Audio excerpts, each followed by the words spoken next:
Parkcast, the UK's original theme park podcast. Welcome back to Parkcast, Park fans. We're a podcast for theme park fans, and we love chatting about all things going on in the theme park world. I'm Bex. Kev isn't here this week, but I have got a special guest, very apt for this time of year, especially where we are right now. We are going into massive half-term Scarefest peak season.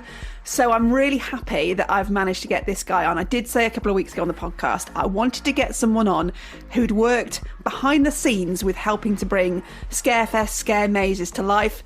And I have got the absolute best person I possibly could for that. Delighted to welcome to Parkcast, Kieran Kimberley, who was the creative manager for Scarefest for many, many years. Welcome to Parkcast. Hello, thank you for having me on. And what a nice introduction as well. That was lovely. Oh, you are? Do you want me to just randomly walk with you down the streets, just introducing you to people like that? That would be fabulous, yeah. I can do that. When you go to Morrison's, I'll just say, do you know who this is? Honestly, I'm so pleased that you've agreed to come on and share some secrets, and you will share a few secrets about Scarefest, but mainly about how these things get put together and how we get to the final stage of us as guests going to enjoy them. As I have said on the podcast many times before, I don't do scare mazes because I'm a massive, massive wuss and I cannot handle jump scares. But I know that so many of you who listen absolutely love these attractions. And I think this is going to be really interesting to chat about. So let's take it back. You were creative manager of Scarefest from 2016, but before that, you've been at Alton Towers for longer than that. Yeah, so I started Alton Towers in about 2011, and my first job at Alton Towers was as a scare actor as well. So nice. It kind of became full circle, that I got to look after Scarefest for so many years afterwards. Did you always sort of have a passion for acting, or was it just one of these jobs that you saw come up and you thought, oh, actually, that sounds pretty cool? So I've trained as a performer, grew up in theatre, so kind of been around all kinds of performing arts, dance, drama, all of that kind of thing. And then it was after I finished Performing Arts College, I saw an advert for Alton Towers Scarefest, and it was kind of the first audition I did after graduating. And it was, I live in Stoke, so it's not too far away from home, so it made sense to kind of go to the audition. And as I said over many years, I came on a 2-week contract to Alton Towers and didn't leave for 15 years. So, but prior to that, I'd never had any interest in scare attractions or in working in them or going to them. I've always loved horror, but never a scare attraction. It really opened my eyes that first year, yeah. It's amazing how many people I've spoken to on this podcast who work in the industry say a similar thing, that they went somewhere for a temporary job or part-time job. Neil Dwyer, for example, who's running Six Flags Qiddiya, he went to Camelot for a summer job, and now he's ended up, running this huge amusement park that's going to open. It does seem like a really good way in if you want to get into the industry, to take one of these roles that may seem temporary, but actually lead on to something that lasts a lot longer. And you learn a lot from working on, whatever you want to call it, an entry-level job, frontline job, whatever it isn't. You learn a lot from doing it. So I don't think I could have developed scare attractions the way I did for many years without having to work in them prior. So, yeah, it's really useful. And I guess working at the most basic level in them, as being a scare actor, you learn what you don't want to be like in the future, maybe, or you learn from people who are great managers. You see the whole thing, you see the response that guests get to you, and you learn from that, and you go, okay, well, that really works, or that doesn't. And also because I did it for 5 years, you learn how industry is changing. So working in a scare maze 5 years in a row, you see the differences year on year. So when I became a creative, it kind of made sense to kind of continue that development as well. So as well as taking into account, all the scares that I know I did and worked when I did them, you kind of see how things are developing and how you can change them. So what was the first maze that you worked in as a scare actor? It was Carnival of Screams. Ah, a classic. Yeah, I worked in Carnival for 3 Scarefests. So the first year was when it was in the old Black Hole tent. Oh, yes. Yeah. So, wow, that's going back, isn't it? Yeah. But that was eye-opening as well, to get to be essentially inside what would have been quite dark the rest of the time. Yeah, yeah. Um, And did you sort of just have one role in it? How does it work, or do you move around and you play different parts? Many scare mazes work differently. That year in particular, first year, I was assigned one role to start off with, and then very quickly I was switched to another. So the performer who was playing the living dummy, which was the kind of the new character for that year, he left on like the first day. Scare acting's not for everyone.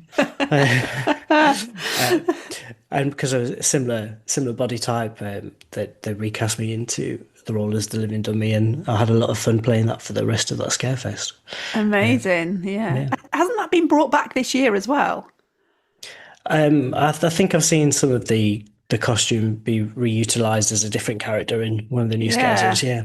I think so. Like I said, I haven't seen any of it with my own eyes because I can't do that. Okay, so you were living your life quite merrily as a scare actor year on year. What did you do in between? That always interests me. So, because Scarefest only lasts for like a couple of weeks. So I was performer and actor, so I performed at Alton Towers in their main season as well. Which again was another kind of step up when it came to applying for the creative role because I had done every aspect of entertainment at Alton Towers. So I was part of the performance team that opened CBeebies Land, for example. I'd been on the street theatre. I'd worked in Splash Landings Hotel as an entertainer there. I'd been in the first Panto that they did in 2015. So yeah, not just at Halloween. I worked there throughout as well, and also.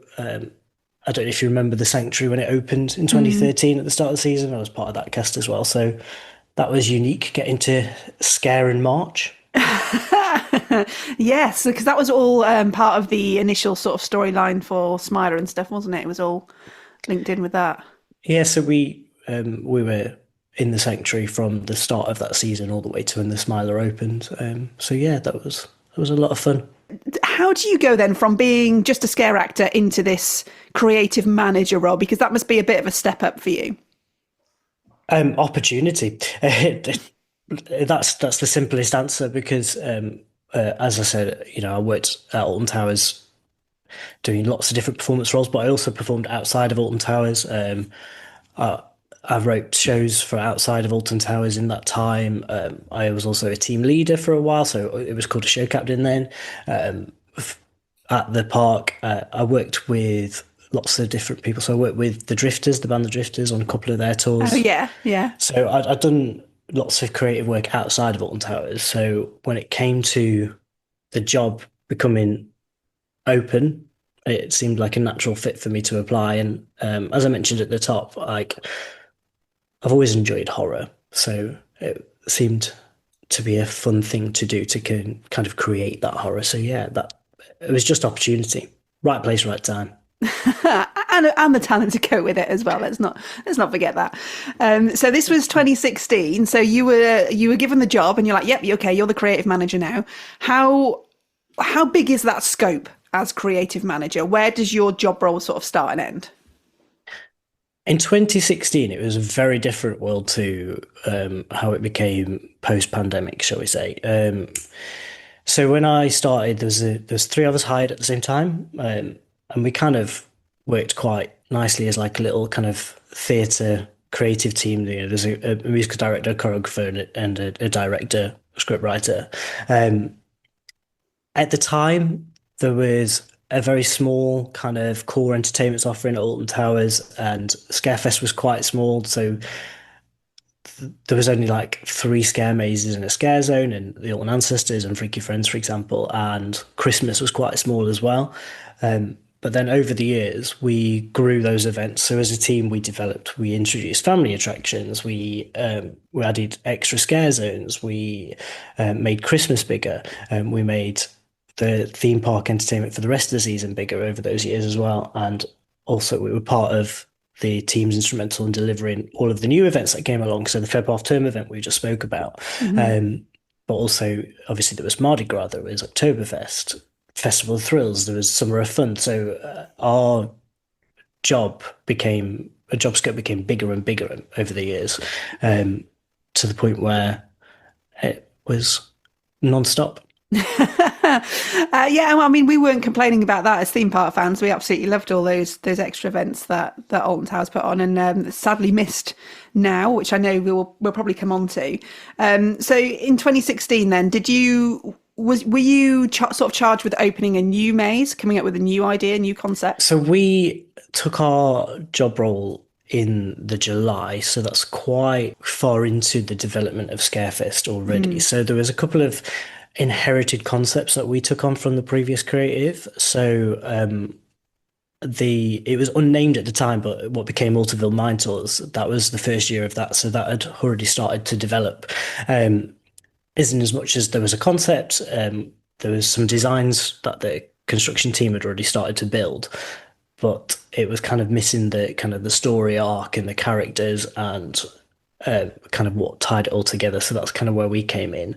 That was also the first year of House of Monsters. So again, there was a concept there. There was some characters there, but there was no script. There was no what the actual show was. So we had to develop all of that. And it was also the first year of the Freak Show Scare Zone, which, again, there was a name, there was a design for the entrance sign, but everything else was kind of up to us to kind of create. And out of the team, I was the one with the scare experience, so I was the one that kind of took the charge on all of those things and kind of made them into what they became. Okay, let's talk about Altonville Mine Tours then, because I'm actually amazed when you've just said it. So it's 2016 that we first saw that. We're now in 2025. It's still going. You had to come up with a storyline, and like you said, it's July, and there's not a lot of time to October. So how long did it take for you to really develop that and get to where you wanted it to be for opening? So the concept initially was about this family that had some kind of hideous faces that lived in a mine and took people's skin. So kind of what I did was I looked to the tropes that are out there. I think it's very important with horror to kind of look at the tropes, and I think Altonville wears its tropes on its sleeve. And there's a lot of horror films, a lot of media out there that kind of fall into that category of people wearing people's skin. I mean, Ed Gein's stories just come out on Netflix, which is the origin of most of these stories. Yeah. So, that if you go back to 2016, 2017, and you go through Altonville Mine Tours, you could see those tropes smack you in the face, really. So you could see Texas Chainsaw Massacre, you could see House of a Thousand Corpses, you can see Silence of the Lambs, anything that you can think of where some hideous person kills people for their skin. It's got its flavor. So in that respect, it was kind of easy to develop, and you kind of look to the tropes and pull out those characters from those tropes. So again, House of Thousand Corpses was a perfect example because that itself is almost pastiche of a kind of a late 1970s horror film. So pulling out those characters, you really rooting it in that world of the Deep South with the accents. It was yeah. So that was kind of easy, and then I wrote the script for the opening show, which was a lot of fun. So it was the Welcome to the Altonville Mine Tours. My family had been mining down here for generations and all that kind of stuff. So, a lot of fun to write that one. Do you actually create like the maze element of it at that same point as well? So you're literally working out, right, someone's going to turn left here, then we want to take a right, and then we put in the scares here, and here? Not so much with Altonville, because as I say, it was kind of already in the process of being built. So I think the team were about halfway through essentially laying out that route into the attraction when we came in. So I think I made a couple of changes to what was then the finale. But that changed the year afterwards. So we changed the whole finale for 2017 anyway. We added in quite a famous scene, which was that gift shop scene at the end. But in regards to where the actors scare from, I kind of just had to use what was there for that one. That's not to say I didn't for the future. So for scare mazes that came afterwards, very, very instrumental in going, right, we need actor accesses here, and here. This route is too simple. Can we do a little switchback on it? Can we make this more of a S shape and kind of those kind of things as well? So how do you start even beginning to work that out? Is it just from experience of going through the mazes and working in them? How do you kind of know this is going to be scarier than that? A lot of where to scare from is instinct. If you've ever played a prank on someone, if you've ever hidden behind a door and jumped out at somebody and gone boo, you knew that the best place was to hide behind that door in that room. So if you've got a space, a defined space, you can kind of work out where the best points would be to scare from. And if you've got the ability to cut holes in walls and things like that to put in those scare points, then you can. But a lot of it is space determined. So, for example, when we worked on the attic, that space was already there, but we had to build a world within it. So we could literally walk a route and go, right, best use of this big, long, open room now is to go down here, turn left, back on yourself, and things like that. So I took the technical designer, the guy who draws out all the routes and things like that. I took him with me to kind of go, right, this is what I think the best use of this space would be, and it creates this kind of, we call them rat runs. So these are like the little back of house areas that the performers can hide in, jump out from, and run ahead of you, like a little rat. Essentially, that's where the name comes from. We can create this space, and that would put this rat run down the middle. So that means that they can have 3, 4, 5, 6 scare points to kind of scare from. Best rat run I've ever seen ever is in Altonville Mine Tours, and it's still there now. In the central rooms of Altonville, there's one rat run where I think there's like 15 scare points in it. Wow. So like 1 or 2 performers can have a party in that rat run. How do you keep track then as a performer of where you're supposed to be at what time, which hole you're popping out of at each time, or is it like almost choreographed like a dance routine? Yes, I have been known to choreograph some scares with teams in certain areas and go, right, okay, if there's 2 of you working together, you need to pop out of this curtain, then you out of this curtain, then you out of this curtain, and stuff, and things like that. But that's why we do rehearsal. It becomes muscle memory, and as I say, it becomes instinct. After you've done it a day, you kind of know where people are going to be at any given time without actually seeing them. So you get used to it, and you can have a lot of fun with it because it just feels natural then. Yeah, because I guess you must know when a group is being batched through, and then you sort of come to life once they get to your little bit. Yes, that's true probably for the first group of the day, but at Alton Towers and probably somewhere like Thorpe Park, because there's such high throughputs, there's a group all the time. Secret, they batch around 90 seconds at Alton Towers. Sometimes it's a bit longer, sometimes it's a bit shorter, depending on the attraction. But it's pretty constant. So you probably have enough time to scare your group 3 or 4 times, quick drink of water, reset, do it all again, and the next group's there. Wow. Especially on busier days. Other attractions, so if we're talking about things like burial grounds, for example, it's pretty constant. You won't have time to do that reset in the same way because there are guests coming all the time. Yeah. It must be really quite intense then for the actors. It can be, but it is a lot of fun. I think sometimes the reward is greater than the effort. What's quite unique about scare acting compared to other performance art is you get your instant reaction. You go see a musical, you might clap at the end of every song, but essentially the performers don't really get your appreciation until the end when you're all stand on your feet. But with scare acting, you get that instant reaction, whatever it is, whether it's a scream, a giggle, or somebody goes into fight or flight mode, somebody falls to the floor, whatever that reaction is, you get your dopamine rush straight away.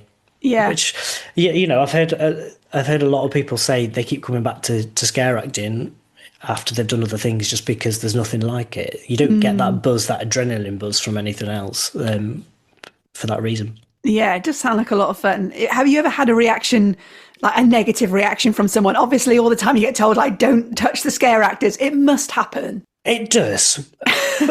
But it's definitely the exception and not the norm.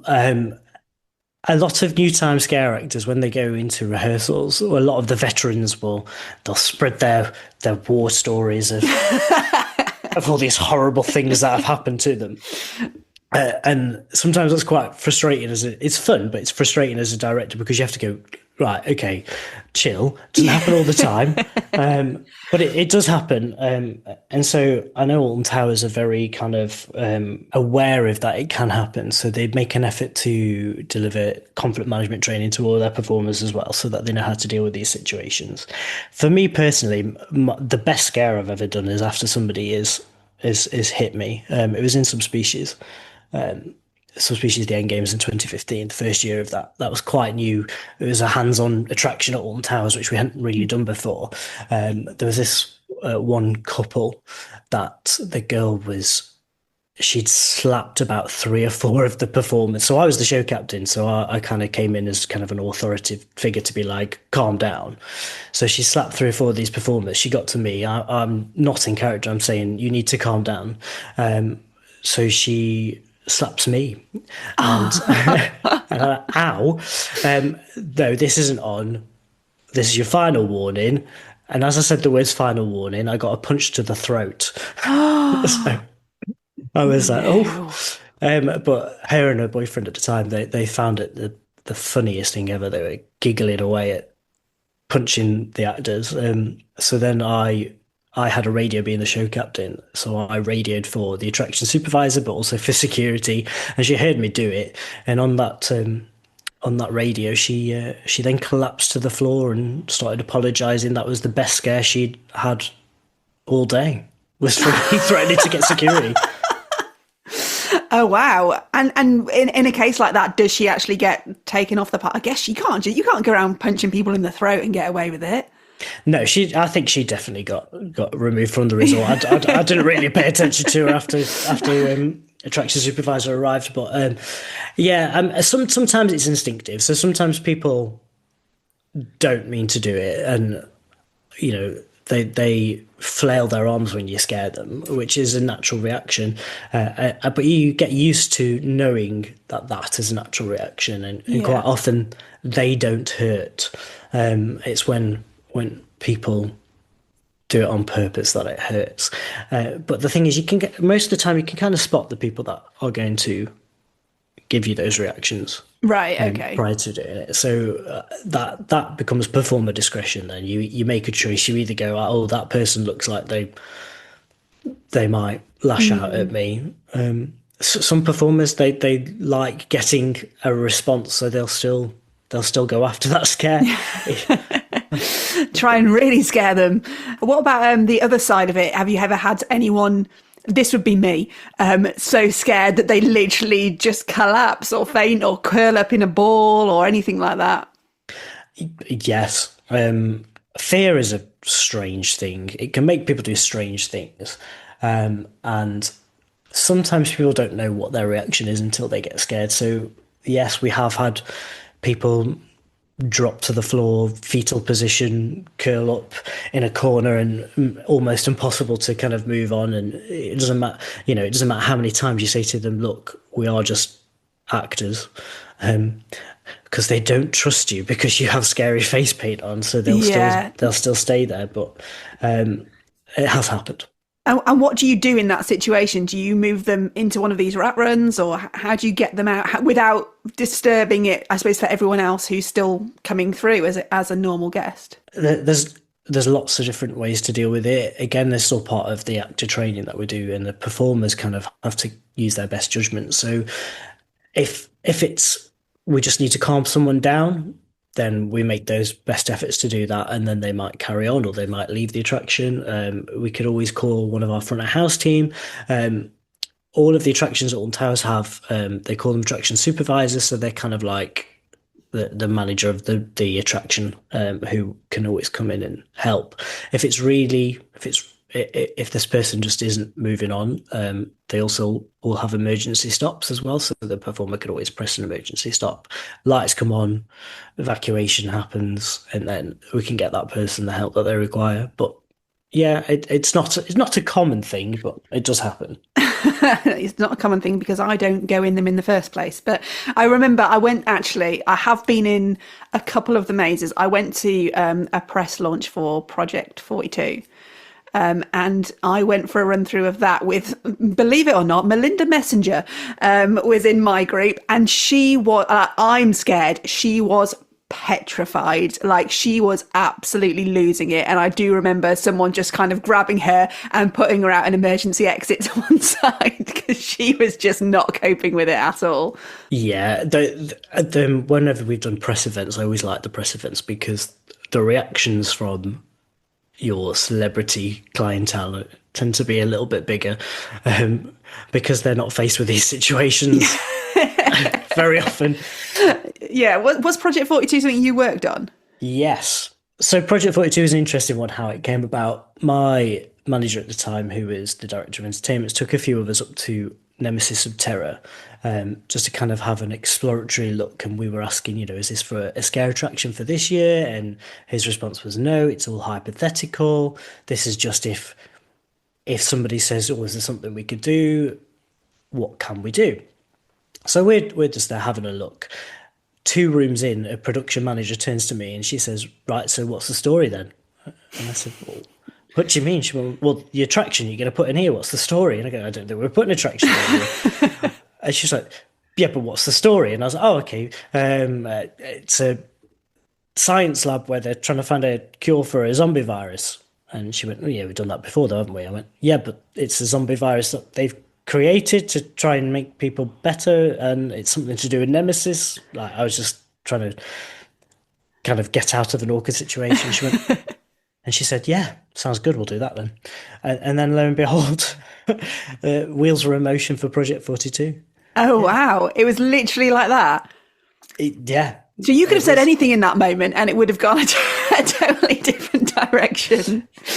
I mean, I think I think we were all kind of going, yeah, that's actually a really good use of the space. If I'd walked into Nemesis of Terror, because I guess we couldn't like strip out all of what was in there, so we had to kind of use what was in there, as the base layer. So if I'd walked in there and said, oh, it's going to be a gothic haunted house, I think they would have, give me a P45 then or something. Yeah, it had to be linked into the Nemesis story somehow. My overwhelming memory of, because honestly, like, I did go through it with my eyes closed 90% of the time, but there was a bit where you had like plastic bags, like almost like inflatable plastic bags or something, and you're walking through it, and it was very claustrophobic. How do you come up with the idea for something like that to go, right, we want to like squeeze people through a bit, and we're going to use this and we're going to do it like that? In a lot of scare attractions, there are old carnival style elements, so things that you would have found in fun houses and things like that, and that's one of them. So in Carnival of Screams, we had one of those. One year it was known as the Big Squeeze, and there was a big sign that said the Big Squeeze, but they're kind of claustrophobia tunnels is kind of what we call them. And so when it came to doing Project 42, I wanted to navigate out of what's the batching area of Nemesis of Terror into what is the lift area, but to make it feel as though you're not approaching an elevator.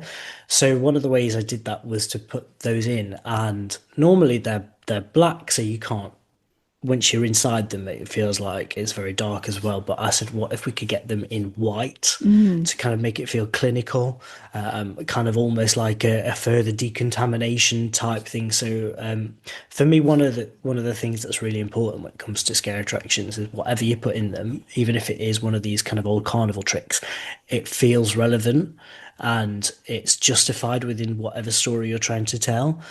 Because if it doesn't make sense, then it takes you as the consumer, you as the guest, you as the person living it, it takes you out of that world. So again, going back to my joke about putting a gothic haunted house inside Nemesis of Terror, it wouldn't make sense, so you wouldn't feel immersed into that story. So in that time, putting something like claustrophobia was a little bit of a calculated risk, because it doesn't on the surface make sense, but there's a way you can make it make sense to keep you within that immersion, but still prey on your kind of instinctive fears. Yeah. So Well, it claustrophobic. worked for me. Like I said, it's the one thing that I really, really remember quite distinctly from it, and maybe why I've never gone in a scare maze again. I wanted to ask about, obviously that one I went through. I'm very, very scared, but I could grab onto my husband all the way through.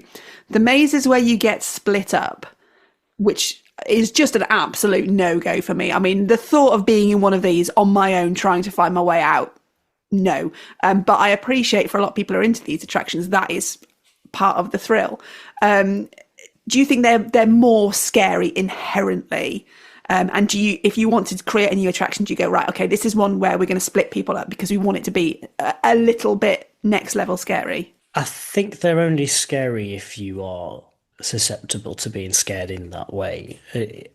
I know that sounds daft to say, but I think it's important to remember that if you're quite a confident person walking through a scare attraction, it doesn't really matter how many people you're with as to whether you'd be scared or not. I think sometimes the threat of being split up is a lot scarier than actually being split up, and that's one of the things that you'll see in attractions like Compound, like Subspecies, the end games when it was here,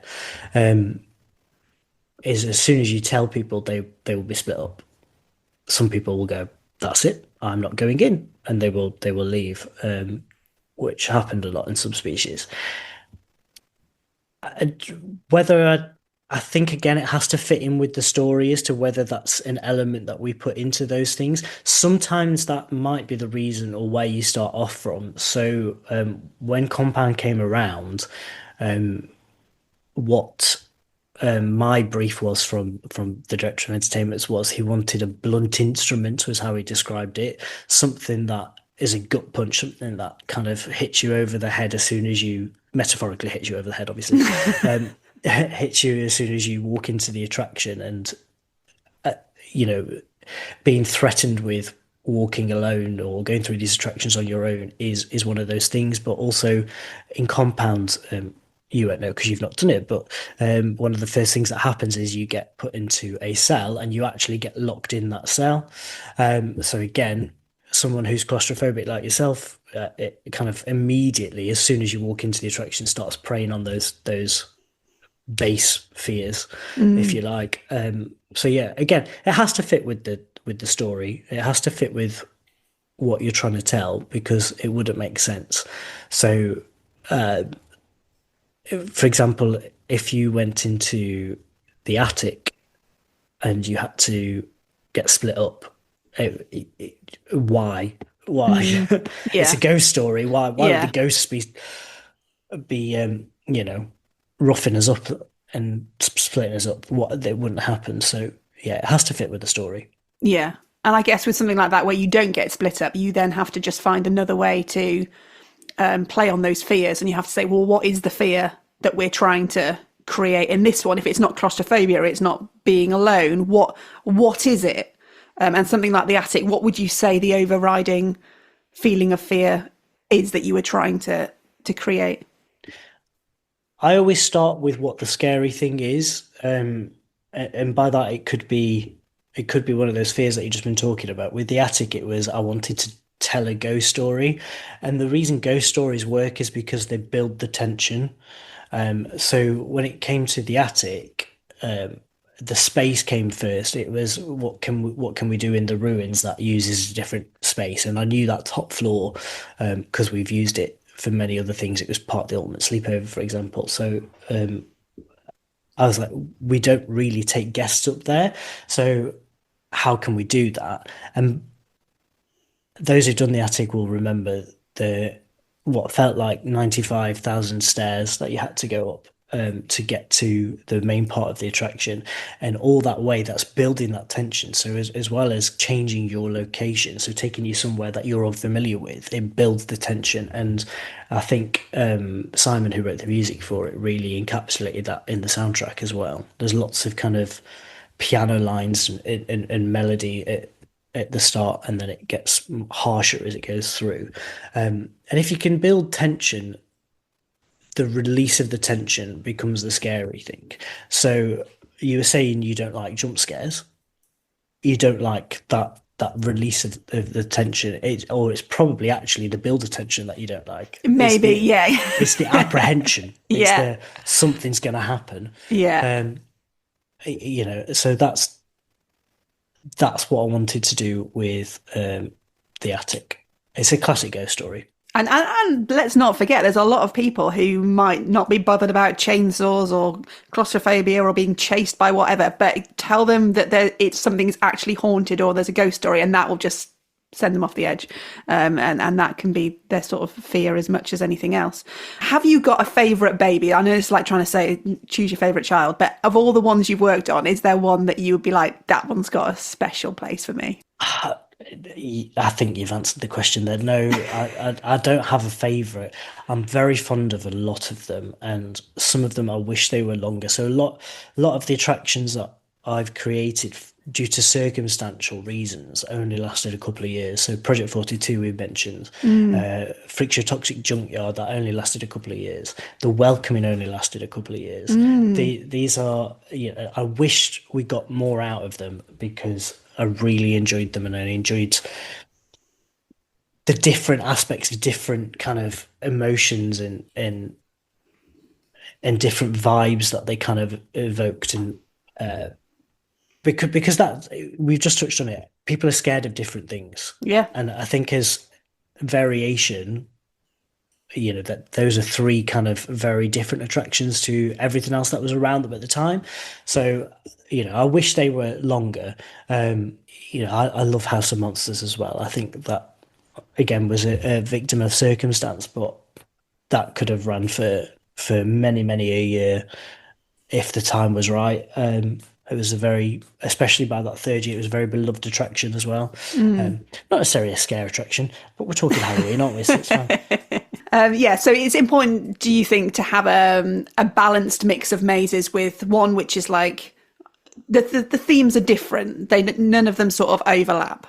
I think the themes have to be different, but also the style of attraction is different. Yeah. So how you tell the story has to be different as well as the story you're telling. A good example of that is when the attic came about.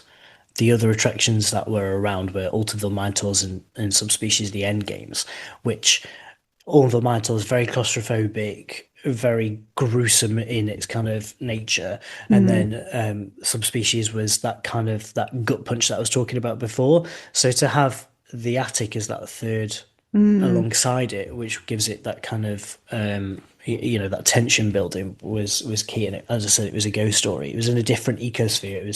It wasn't post-apocalyptic like Subspecies and Project 42. It was it's gothic horror. It evokes a different emotion. But yeah, I think the way you tell the story has to be different. That's why there's been, especially at Alton Towers, so many different style of attractions over the past 10 years when I've been working on them. Whatever you thought about them, we had The Invitation, which was something completely different. We had Daz Games Panic Reloaded, which was a different style of attraction, something completely different to what Altonville Mine Tours was offering. And then when Compound came around, that's a different style of attraction again, and kind of you can even see it now with things like Edge of the Forest. It's kind of gone back to that kind of linear, traditional kind of walk through scare base to kind of give that different point of view. Yeah, and I want to talk about that in a moment, but I'm just interested to know who decides when these mazes move on. So you've mentioned like you would have liked some of them to last longer and more seasons. As theme park fans, you know us, we always have a whinge about everything, but often we'll be the ones saying, it's like we want a fresh one, we want something new, we don't want the same mazes back. But for you, it sounds like you'd like them to last a little bit longer, I guess, because you see there's more scope in them to do more with the base of those stories. I think there's a sweet spot. There's a sweet spot to find. What that sweet spot is will be different on the attraction. I think something like The Welcoming went too soon because it had more to offer. I personally enjoyed Fixer Toxic Junkyard, but perhaps bringing that back for a third year would not have worked because again, it's a sweet spot. I think with anything scary, it has diminishing returns, and by that I mean you're only scared of the same thing so many times. So if you are a return visitor, I understand why something you'd want it to be refreshed all the time because you're no longer scared. It's no longer doing the thing that you want it to do. Does that mean it's not scary? No, because 9 out of 10 guests, it's their first time. They will enjoy it. At the end of the day, you have to remember these places are commercial businesses. So 9 out of 10 guests are still enjoying it. I think that's when, again, this is where variation comes into play, and having something new every year. It doesn't necessarily mean every attraction has to change every year, but having something new will help that and support that. And it might breathe new life into other things. So, like for example, I've heard this year people are vibing with Compound a bit more than they did last year in return visitors. Again, I think that's got replayability. Compound, I think you could do that a few times and still find it as scary. But I think with the introduction of the 2 new attractions that they have at Alton Towers this year, it's given a point of difference to Compound. Like I was saying before, that variation is key because scary things do have, as I say, diminishing returns. So and this is why variation is so important, because if you're scaring the same way in every attraction, you become hardened to it. So if you do 3 scare attractions in a row and the jump scares are all the same kind of jump scare, by that third attraction, you know what's coming. You've lost that unknown aspect. I think there's also a nostalgia piece. I think there's a weird time shift where things outstay their welcome, but then all of a sudden become really favourable again. So Terror of the Towers is a great one. Yeah. That final year of Terror of the Towers, for years people had been clamouring to say, look, we want something new, we don't want this Terror of the Towers. But then as soon as we announced it was its final year, there was a lot of kind of love for it in the respect that people wanted it to stay and live on for longer. Yeah. It's weird how we act like that. I think the same thing's going to happen with mine tours because, I mean, there's a big part of that. Like I said, I don't go in them, but every year when I go to Scarefest, because I do go every year, I can't believe that it's still going. My husband goes in it every year. He said over the last couple of years, not a load of stuff has changed. Obviously, they brought in the Tiny's Revenge sort of thing and changed it up a little bit, but it's still, I guess it's still got its roots in what you originally created in 2016. Are you amazed that it's still going? In all honesty, no. I'm not, because it works. It works as a scare attraction. It has a lot of elements in it that just seem to fit perfectly together to kind of make that perfect scare potion. It tells the story in the right way. The twists and the turns that happen through the route are so effective that there's a reason it's still there. I understand that people might not like to go through it every year and see the same thing, but one of my close friends, it's one of the things that she's scared of the most. So she used to come to Scarefest all the time to support me, and it's always the one that she had the most to say about because she didn't like it, but she didn't like it because it was scary. So I think it's personal preference. It's one of those things. It'd be interesting to see what happens if Mine Tours does come to an end. As you say, we kind of refreshed it a couple of years ago with Tiny's Revenge, changed the story. It moved on a decade, if you like, because in my head, all the Mine Tours were set in the 70s and Tiny's Revenge is set in the 80s. So it kind of it evolved with times. So who knows? I don't know. I don't know what will happen to it in the future, but I like it. That's not the reason it stayed for so long. This is my best work. It's not going anywhere. It can't hang around forever, surely. But I guess part of it is you want to replace it with something that's better than what you've got, and that idea's got to be right. And I guess from what you've been saying, you'd want to replace it with something with a similar sort of scare and a similar sort of feeling about it. But how do you make that feeling better than what you've already got? If it's not tied into a new ride opening or something like that. I don't know. It's an interesting thought. Every year when it comes back, I'm amazed to still see it on the lineup. But I do think it's one of those that year when it's like, oh, hang on, they've got rid of Altonville Mine Tours. Everyone's going to go crazy. But I'd like to think that they would sort of announce it like Terror of the Towers and go, right, this is Altonville Mine Tours last year, and do some sort of big thing for it, and then everyone can say goodbye and look forward to what's coming next. So part of me would say it's going to be here in 2026, but I don't know. You probably know that better than me. In this instance, I don't. I'm curious to see what happens to it next as well. Okay, let's talk about the new ones for this year. Now, you left Alton Towers as the creative manager at the start of this year. You were sort of caught up in all this massive entertainment restructure, and let's be PC about it, which we've talked about on the podcast, and obviously we weren't massive fans of. We were big fans of you guys all being there and part of Alton Towers, but the new scare zone and scare maze for Alton Towers for this year, you were sort of behind and you were working on them. So they were two concepts that we were working on last year, not necessarily to open last year, but when I worked at Alton Towers, we tend to work on events almost a year or more in advance. So they were concepts that we started working on prior to me leaving, because when I worked at Alton Towers, we tended to work on events 12 months or more in advance. So both Edge of the Forest and Dark Hollow initially came from my brain.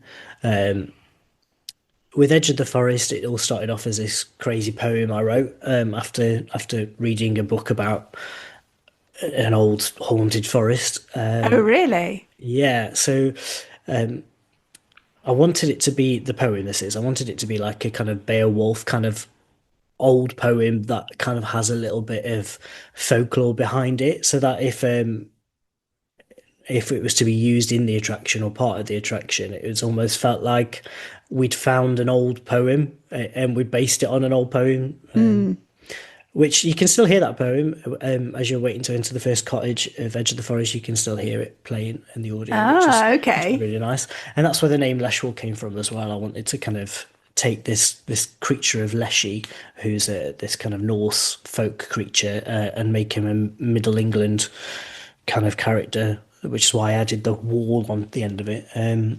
So yeah, that's where that started off.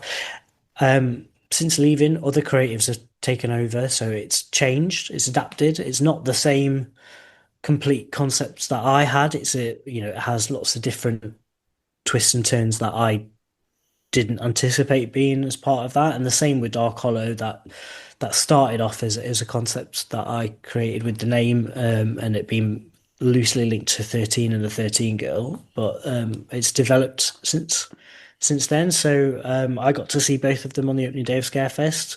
I think Edge of the Forest is a very beautiful attraction, very different to what I anticipated it to be. But did you expect it to be scarier? I expected a slightly different story, because there was an aspect of the story that I wrote that wasn't there, and there's different aspects that had been put into it. But that's what happens when different people take over attractions. I'm sure the creative who was there before me, if he came to Scarefest and saw Altonville Mine Tours, he would have gone, this is very different to what I imagined. And that's just what happens. People interpret things differently as they're making it. So yeah, you could go and see 2 or 3 different versions of Hamlet. It's the same script, but it's all different. Yeah. No, I think that is a very pragmatic answer you've given, and a fair answer, and it makes perfect sense. No one else is in your brain, only you are in your brain, and whoever's taken it on is obviously taken a lot of your concepts, but then made it their own. There was a lot of talk when it was first announced that Edge of the Forest itself was sort of rooted in 13 lore. Would you say that's not the case? It was just happened to be based in a similar sort of area? So the brief for those attractions when we started working on them was to be rooted in the dark forest. We keep saying the word root. It's a difficult one, isn't it? It was to be rooted in the dark forest, but with Edge of the Forest, because it's kind of, well, it's literally on the edge of the forest. The name tells you that it's not part of the same thing, even though it kind of is. In my world, it's kind of how Annabelle is connected to The Conjuring. It's all in the same universe. Yeah. Not always the same stories. Yeah. So even though Annabelle features in The Conjuring in her own films, it's not connected with any of the other main characters from that film series. So that's kind of how, in my head, it's. I mean, at the end of the day, the Dark Forest is a haunted forest. It's got its own story, but what the roots of those again, I've done it again. What the roots of those stories are could be open to interpretation, and that's kind of what I wanted to achieve with Edge of the Forest. With Dark Hollow, that was something that definitely needed to be in my head linked to 13, which is, again, is what the presence of that character from 13 lore is there. What's with the bears? If you go down to the woods today, you better not go alone. It's your best picnic. See, I hadn't even made that connection, but now you've said it, it absolutely makes perfect sense. Yeah. Was that part of your original idea as well? Were the bears in there? Yeah, again, it's changed. It's not the same concept, but the bears were characters. So they were slightly different in my head, but I think they work now as well, how they are. So yeah, they were there originally, but they've changed slightly. It's been really, really good chatting to you, Kieran. Obviously, you've left Alton Towers. What are you doing now? How are you getting those creative juices flowing? So I'm still working freelance. So if people ever require my services to do any kind of direction, not just in scare stuff, but outside of that, so other forms of entertainment as well, then that's what I'm doing right now. I said I was a writer, so I'm filling the time in between with a few little kind of personal projects as well, writing those. So yeah, still keeping myself busy and still somewhat involved in some things. So yeah. Have you gone to any other scare attractions? Obviously, we did an episode a couple of weeks ago talking about how there's so many of them now popping up, standalone ones. I haven't gone this year as of yet. I've got some in the calendar to go to. I always like to go to other attractions, especially when you're working on them, because you get to see what's out there. You get to notice trends. Yeah. The same with films as they're releasing, you get to notice what the trends might be. It feels like it's quite interesting because, as I say about Edge of the Forest, we came up with that a while ago. It's nearly 2 years since we developed that initial concept, but it does feel like there's a lot of plant-based things out there this year. So that's interesting how that's kind of naturally grown as a trend. was grown a pun there? Unintentional. Unintentional. Yeah, okay. Well, I can see that. It might be a bit of a busman's holiday for when you go and do these things as well. Now, at this point in the podcast, I'd usually ask you what your just got to ride it is, which is the roller coaster that you would save over any other in the world if everything else was going to get destroyed. But I believe you're not a massive coaster rider. I like some coasters. I don't. Yeah, I'm not a fan of bigger, faster, stronger. Yeah, I'll take the runaway mine train any day. Okay, well, if I was asking you that question, what would you say? Oh God, I'm gonna have a really selfish answer, which is Nemesis. I think that's been so important to my career in theme parks. We've talked about Nemesis of Terror, we've talked about Compound, we've talked about Subspecies, the Endgames, talked about Project 42.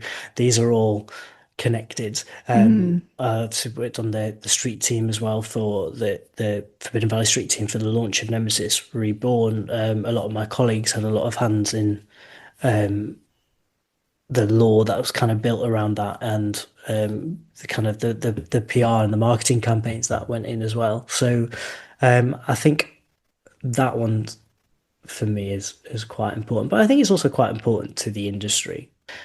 I'm not a theme park enthusiast, but who knows where we would be without Nemesis. No, I fully agree. It was a huge game changer, not just, well, for the industry, but for Alton Towers. It's so much of Alton Towers is now linked to Nemesis, and when you think Alton Towers, you think Nemesis. So, yeah, it's a good choice, especially for someone who's not a roller coaster enthusiast. We'll stick that one in there. And I will ride that one as well. Will you? Yeah, it's quite intense.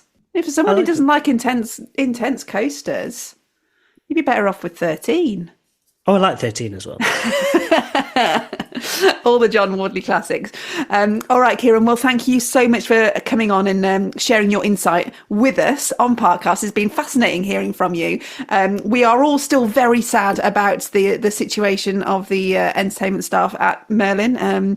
Part of me hopes we're going to see a return to what it was like when you were there, and full-time staff, and they can really get that back on track. I think it's vitally important that we have entertainment at theme parks. I think they're amusement parks without entertainment. And I hope that we can get back somewhere like that in the future. But obviously it's out of all of our hands. I hope you're keeping busy, and I hope you enjoy your visits to your scare attractions. And it's been great speaking to you. Thank you. Thank you very much for having me. If you have enjoyed today's episode and you haven't already, do hit subscribe. That way you never miss a future episode. And if you'd like to leave us a review, you can do that as well. For now, though, we've been Parkcast. Parkcast. The UK's original theme park podcast.